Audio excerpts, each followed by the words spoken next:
Merci beaucoup. Thank you very much. Merci beaucoup, distingués invités, mesdames et messieurs, chers amis. Merci beaucoup. Thank you for that tremendous welcome. I am delighted to be back in Ottawa and, well, how things have changed. Everybody's now waving at me with all 5 fingers.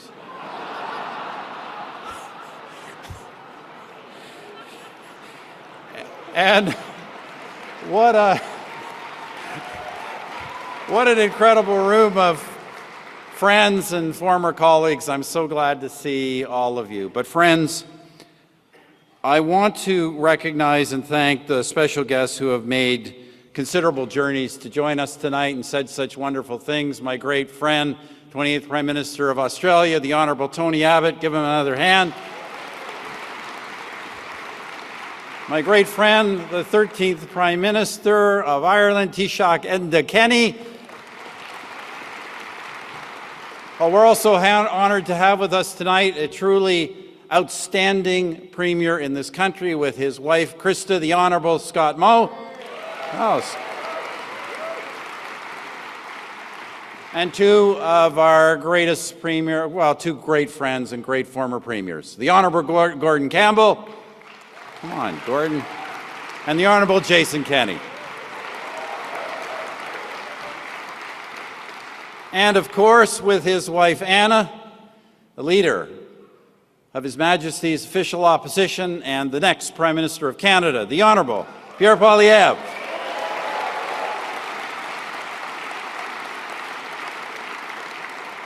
Thank you all. Thank all of you for your very kind words. Let me also add my thanks to the many generous sponsors who've made tonight's event possible, enabling not only this wonderful evening, but also supporting the Harper Scholarships in Economics at the University of Calgary. I'm proud. I think there's a University of Calgary table over there. I'm proud that we've launched this initiative, and I'm hopeful that it will empower a new generation of students that will contribute greatly to this great country. Now, friends, this is without a doubt the greatest gathering in some time of the family that was our government. As the song says, it was 20 years ago today. I'm not going to sing. I've done that. 20 years ago today, and when my team and I discussed how to mark this anniversary, we decided the goal must be to celebrate the people and the partnerships that made 10 years of good governance possible. And in spite of today's uncertainty, to celebrate our legacy in a way that tries to inspire the country to move forward confidently. Mes amis, comme beaucoup d'entre vous le savent, hier, mon portrait officiel a été dévoilé. Yesterday, unveiling of my official portrait provided me. It was a great, give Phil Richards a hand again. He did a great job. Yesterday, it provided me an opportunity to thank a great number of people, the great number of people who sustained our nearly 10 years in office. Ce soir, en votre présence, permettez-moi de répéter ces mots de remerciement. Few people understand how critical teamwork is. La cohésion, le dévouement, le travail sans relâche, jour après jour. These are the things that make it all possible. So I want to again take this opportunity to express my heartfelt gratitude to the thousands of people that dedicated their careers to help our government serve Canada. Of course, closest to the Prime Minister is the caucus, members of Parliament and senators. And I can say without hesitation that whether you were ministers of the Crown, parliamentary secretaries, committee chairs, caucus officers, or policy committee members, vous faisiez partie du caucus le plus brillant, le plus travaillant, le plus intègre de toute l'histoire de notre pays. You were the smartest, the hardest working, and the most principled caucus in the history of our country. Give them all a big hand.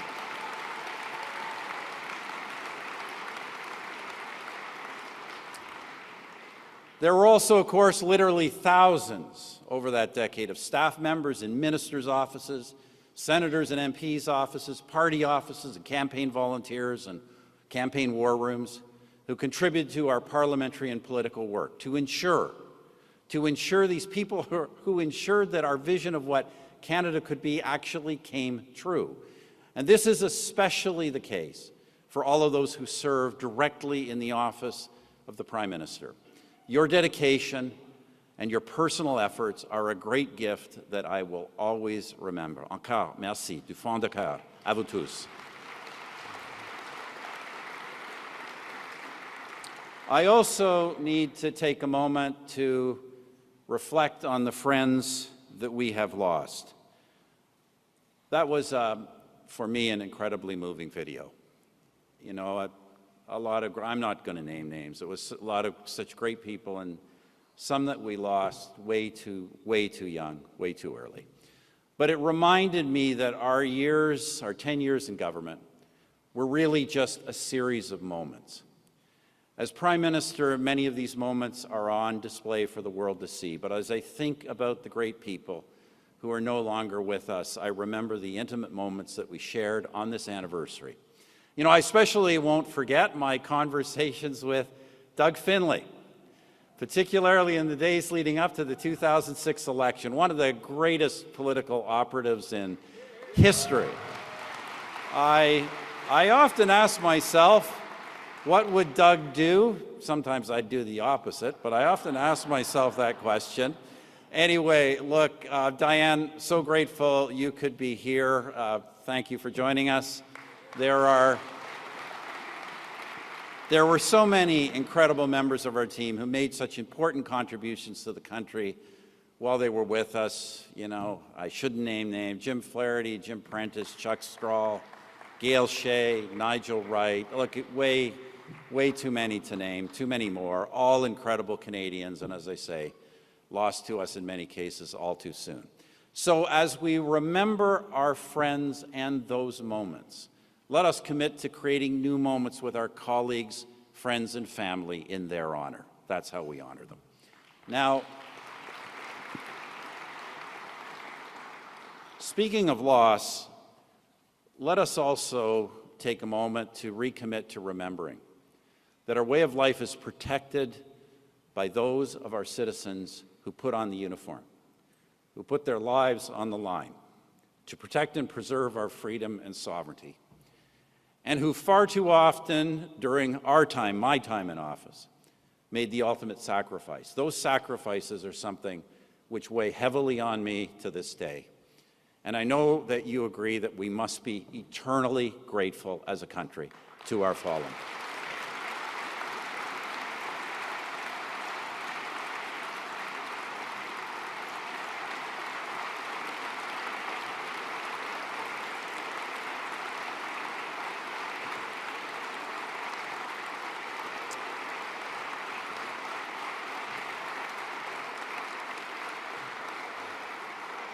I also want to recognize my family, my brothers, Grant and Robert's family, Alan, Katie, and Lizzie, who are with us, my late father and my mother, who gave me a loving and privileged start in life, my children, Ben and Rachel, who many of you remember as these small little children, but who have grown into successful and well-adjusted adults despite all that I put them through.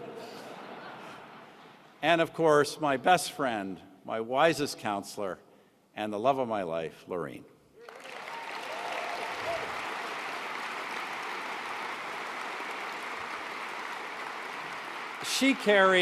Lorraine carried way too much of the burden, and I'm just going to let you in on something. I'm not always the easiest person to be married to. Now, I could have said that 10 years ago, and many of you would not dare to have laughed at that statement. Anyway, chers amis, ensemble comme individu et comme une équipe, vous avez constitué la meilleure qu'un dirigeant ait jamais eue, et celle qui m'a offert pendant près de 10 ans le meilleur job dans le meilleur pays au monde. Friends together, as individuals and as a team, you constituted the best a leader ever had, which enabled me to serve for almost a decade in what I call the best job in the best country in the world. Ensemble, nous avons bâti un véhicule politique formidable, le Parti conservateur du Canada moderne. We built together a remarkable political vehicle, the modern Conservative Party of Canada, created in concert with, first and foremost, my friend and partner, co-founder, the Honourable Peter MacKay.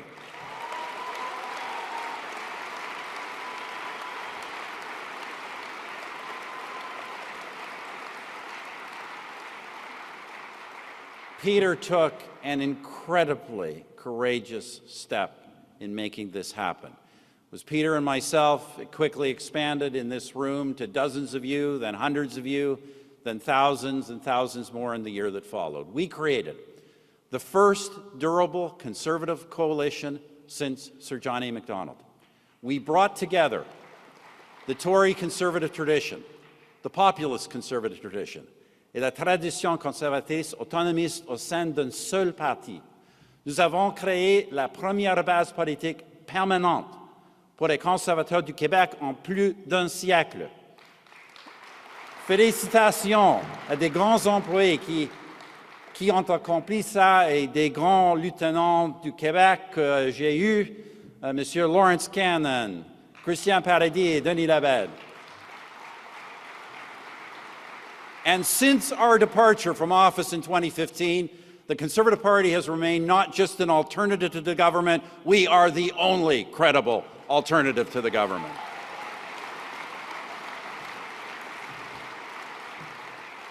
And sometimes when I listen to these guys over the other side, I think we are the government, but that's a whole other story. Mais mes amis, le plus important, ce n'est pas que nous étions au gouvernement, mais plutôt ce que nous avons pu accomplir grâce à ce gouvernement. But friends, the most important thing is not that we were in government, but rather what we accomplished through that government. During our time, we brought a conservative philosophy to our government, afin de produire des résultats concrets et améliorer concrètement la vie des Canadiens et Canadiennes qui travaillent fort et leurs familles. We did it we brought a government with conservative philosophy to produce concrete outcomes, to improve the lives of hardworking Canadians and their families. And I could go through all of the things we did to do that, to remind you we did to do it. Let me just summarize it the way our leader summarized it. Even according to the liberal New York Times, in our time, we had created in Canada the richest middle class in the world.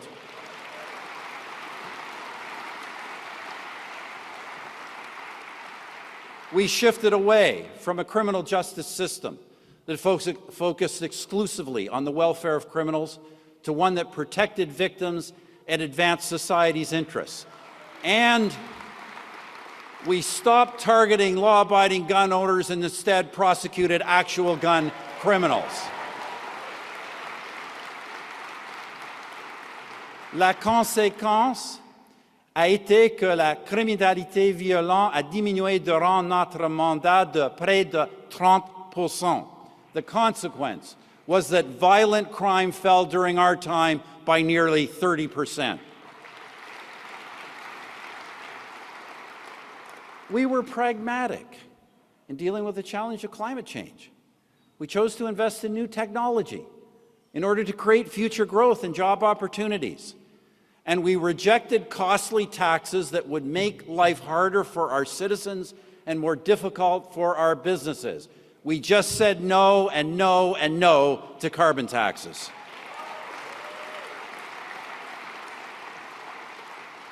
Our approach was also reflected in how we partnered with Indigenous Canadians.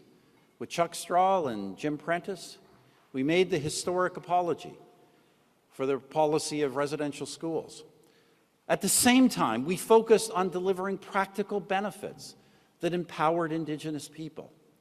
Through the efforts of Jason Kenney, Diane, and others, we overhauled Canada's immigration policies to ensure a strong economic focus and align it with labor force needs, while we phased out the large-scale exploitive program of low-skilled temporary foreign workers. Of course, economic management was always at the top of our agenda. Nous avons fait face à la plus grande crise financière mondiale d'un siècle. Nous en sommes sortis plus rapidement et plus fort que n'importe quel autre grand pays, grande économie avancée. With Canada's greatest finance minister, the late Jim Flaherty. As has been remembered tonight, we faced the largest global financial crisis in a century, and we came out of it faster and stronger than any other major advanced economy, creating almost 1.5 million jobs. Through the budgets of Jim and Joe Oliver and the efforts of Treasury Board presidents like Tony Clement and Stock and Vic Taves and others, nous avons réduit les taxes et les impôts de toutes sortes. Impôts sur les sociétés et les petites entreprises, impôts sur les revenus des particuliers, à la TPS de 7 à 6 à 5%, créant ainsi le fardeau fiscal fédéral le plus bas pour les Canadiens depuis plus de 50 ans. Parallèlement, nous avons investi des sommes records et croissantes dans les soins de santé, l'éducation et les infrastructures publiques. Et nous avons fait tout ça en laissant le pays avec un budget équilibré. Imaginez. I'm sorry, but I got to repeat that one. We cut taxes of all kinds. Corporate and small business taxes, personal income taxes, and of course the GST from 7 to 6 to 5%. We created the lowest federal tax burden for Canadians in over half a century. At the same time, as we did that, we made record and growing expenditures in healthcare, education, and public infrastructure, and we did all that while leaving this country with a balanced budget.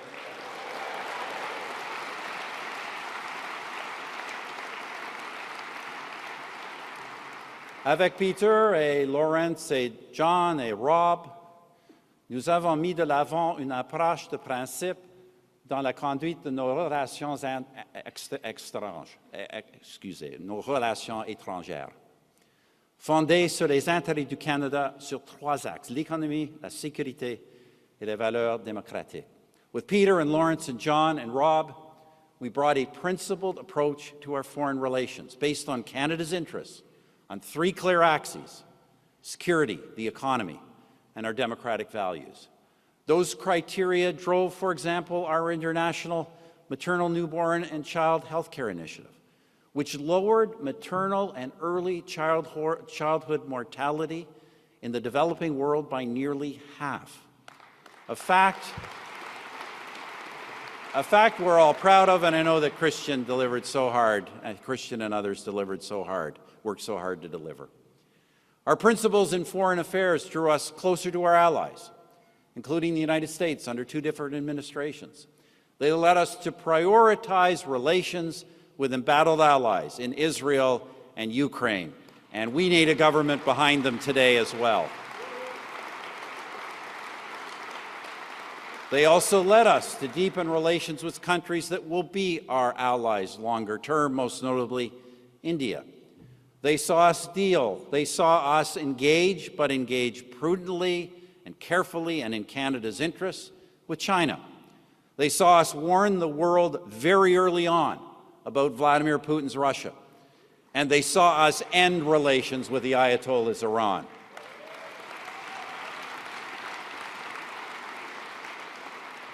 During our time in office, we had high-profile, integrated military roles with our allies against Gaddafi in Libya, against ISIS in Iraq, and of course, in Afghanistan. And also, because of these principles and because of that commitment, we invested in stronger capabilities for our Army, our Air Force, and our Navy. Friends, you do not measure military effectiveness. Frankly, you don't measure the effectiveness of any government program by dollars spent. You measure it by capability.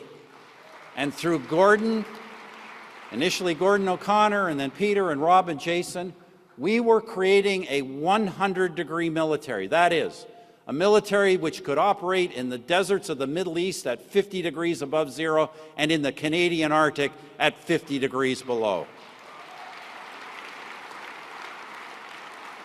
Ce dernier n'était qu'un élément dans nos efforts pour garantir notre souveraineté nordique. As I said repeatedly, when it comes to Canada's Arctic, we either use it or lose it. That's why we invested in an Arctic Army training base in Resolute, in Arctic offshore patrol vessels, and other defense and Coast Guard capabilities in the north. That's why we extended the national highway system to the Arctic Ocean, why we built the High Arctic Research Station and the deep water port in Iqaluit that Leona and I saw firsthand last June. Leona, by the way, was an incredible driving force for these and other northern projects. Give her a big hand. But that was not all we did to strengthen and unite our country. Nous avons réussi à régler le déséquilibre fiscal. En fait, nous avons entrepris de nombreuses initiatives pour renforcer la place essentielle du Québec au sein du Canada, notamment en accordant au Québec un siège à l'UNESCO, en célébrant la langue française, la langue fondatrice du Canada, et en reconnaissant que les Québécois forment une nation au sein d'un Canada uni. Il ne faut donc pas se surprendre que le séparatisme québécois ait connu un déclin constant durant notre mandat. No wonder the fortunes of Quebec separatism declined steadily during our time. As for Western separatism, it vanished completely. And of course, when we're talking about national unity and pride, our government always proudly flew our flag at full mast.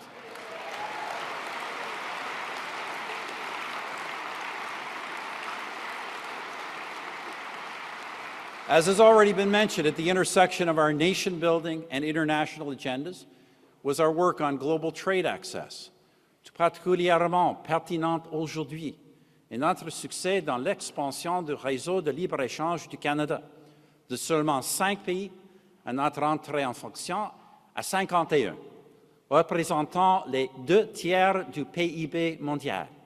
Particularly relevant today is our success in expanding Canada's free trade network, from just 5 countries when we took office to 51, covering 2/3 of global GDP. It's something that David, Stockwell Day, Peter Van Loo, and Ed Fast, and of course our public service negotiators all made possible. Give them all a big hand for their efforts. Mes amis, voilà donc notre bilan. That's just some of our record. And I hope that in your conversations over dinner, you've touched on many other issues that I missed, because we can take great pride in all of it. Now, friends, over the past few years, first as we were putting together my archive collection for the National Library, through that effort and through other reflections on our achievements, I began compiling my memoirs. And tonight I'm pleased to announce that later this year, we will release, here for Canada, memoirs of the 22nd Prime Minister.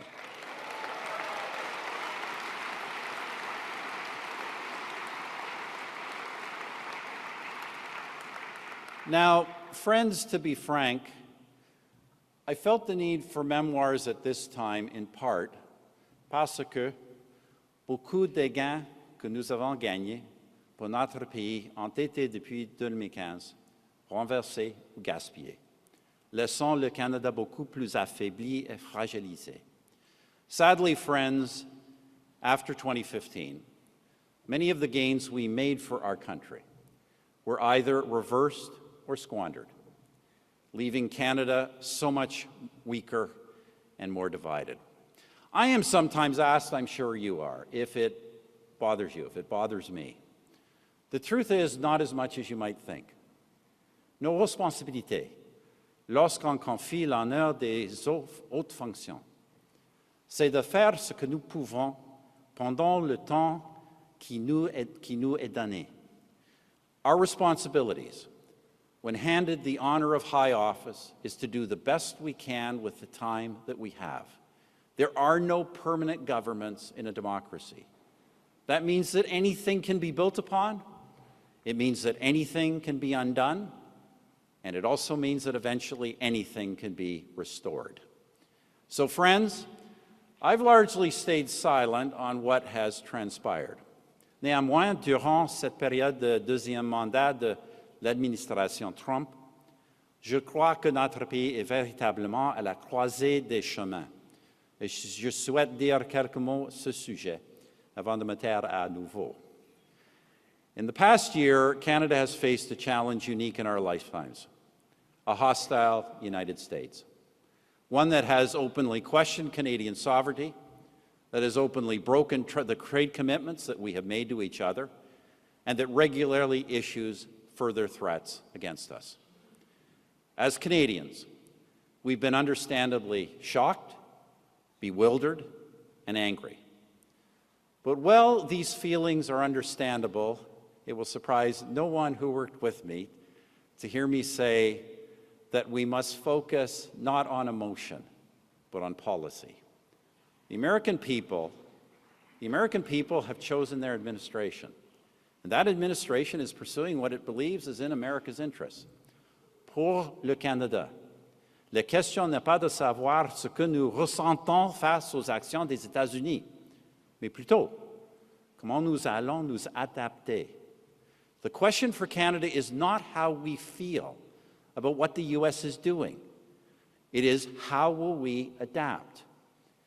Now, friends, I know there are many in Canada, many particularly in the business community, who believe that things will go back to the way they were in due course, with secure and predictable access to the U.S. market and a United States that upholds a global order.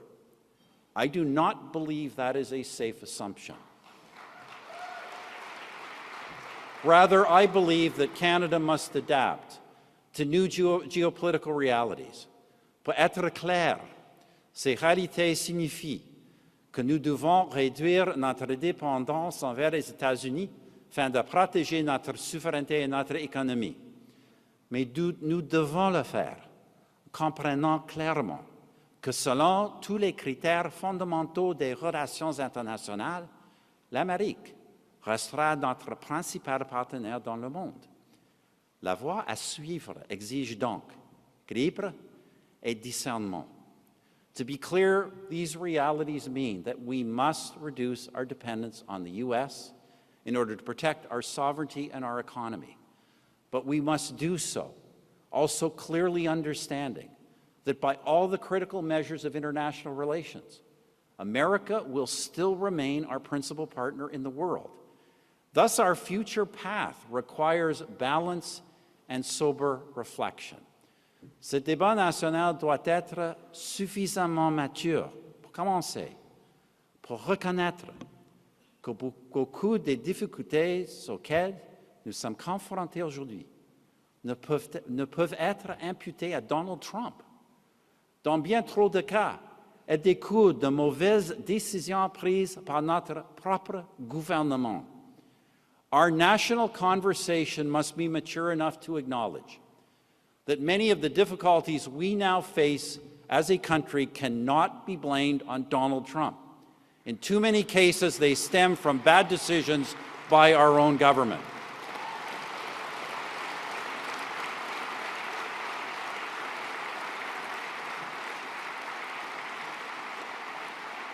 Of course, the Trump administration is a serious challenge. Ainsi, à la veille des discussions critiques pour notre accord de libre-échange avec les États-Unis, je crois qu'il y a deux choses que le Canada doit défendre d'une façon forte. La première est notre capacité industrielle. So, as we approach critical deadlines for the USMCA, I believe there are two things that Canada must strongly defend. The first is our industrial capacity. We cannot allow the obvious attempt to move Canadian manufacturing south of the border. One-way tariffs introduced by the U.S. must be reciprocated. Now, will that, friends, be costly in the short run? Yes. But what we can never concede are permanent one-way economic flows from Canada to the United States.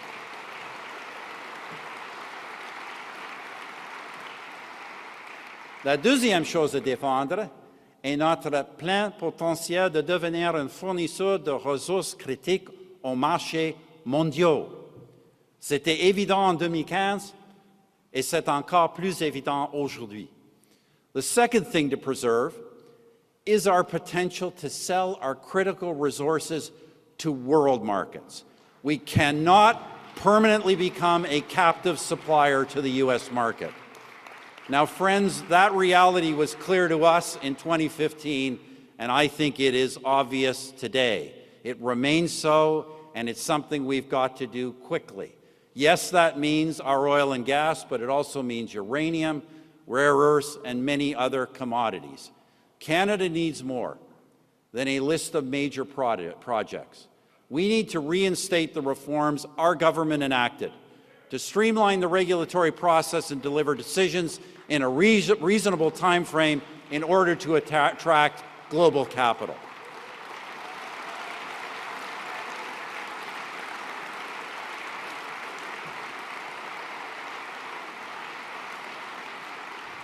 And Canada needs to build critical infrastructure like another pipeline to the West Coast, not someday, but right now.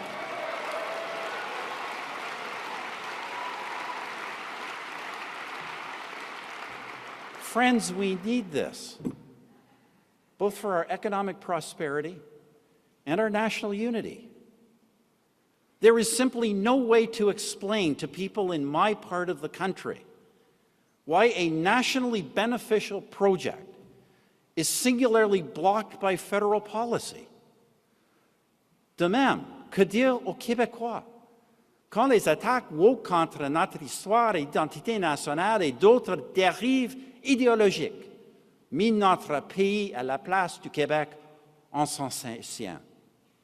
Friends, we are living in an age of nationalism. We are. That's what's happening everywhere. Et nous, Canadiens, n'avons aucune raison d'être moins nationalistes que n'importe quel autre pays. And we Canadians have no less reason to be nationalists than any other country.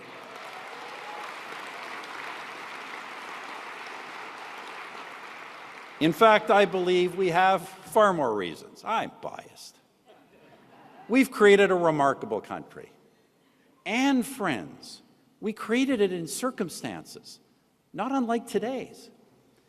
You know, it's fashionable to pronounce everything these days as unprecedented. That's what happens when you have a society that knows nothing about history. It doesn't teach history anymore. Everything becomes unprecedented. And I suppose some things really are. But most things have historical precedent if we take a look. For example, the moment we face today as a country bears an uncanny relationship to the year 1866. What happened in 1866? Marjorie, can you tell us? I'm sorry, I know that's she headed the John A. Macdonald Youth Wing. Come on. Someday she's going to write a book and she's going to tell all our secrets. Anyway, two things in 1866. First, elements of the U.S. government openly declared a desire to annex Canada. And second, the U.S. government canceled the free trade agreement it then had with Canada in 1866. But those things back then helped lead to the greatest event in our history, the Confederation of 1867. Led by Macdonald and Cartier and Tupper and Tilley and many others. Within 6 years, the fathers of Confederation had unified almost all of British North America, y compris le Québec. Parce que les Québécois, ou comme on disait à l'époque, les Canadiens français, comprenaient que la préservation de la langue et de la culture française en Amérique du Nord dépendait d'un Canada uni. C'était vrai à l'époque et c'est vrai aujourd'hui.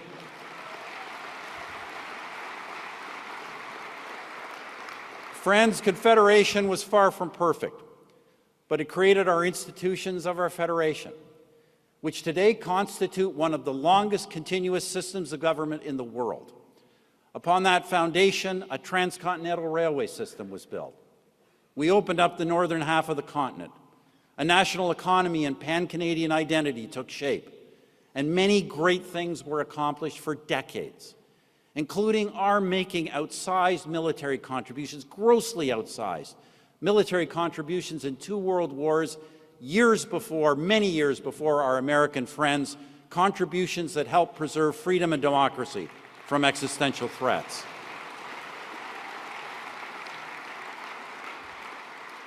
Mes amis, le moment historique auquel nous sommes confrontés aujourd'hui peut nous mener dans l'une des 2 directions.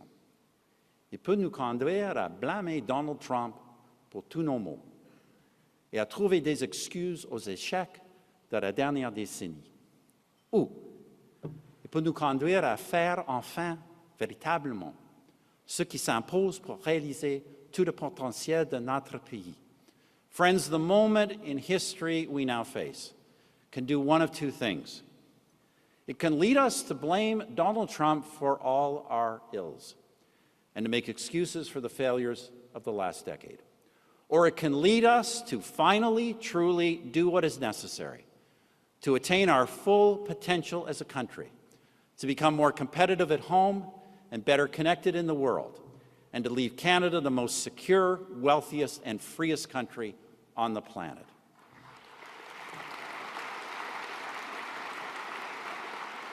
That was our aim some 20 years ago today, and I will always be grateful knowing that all of you chose to act together as one Conservative Party at that moment to accomplish these things for our country.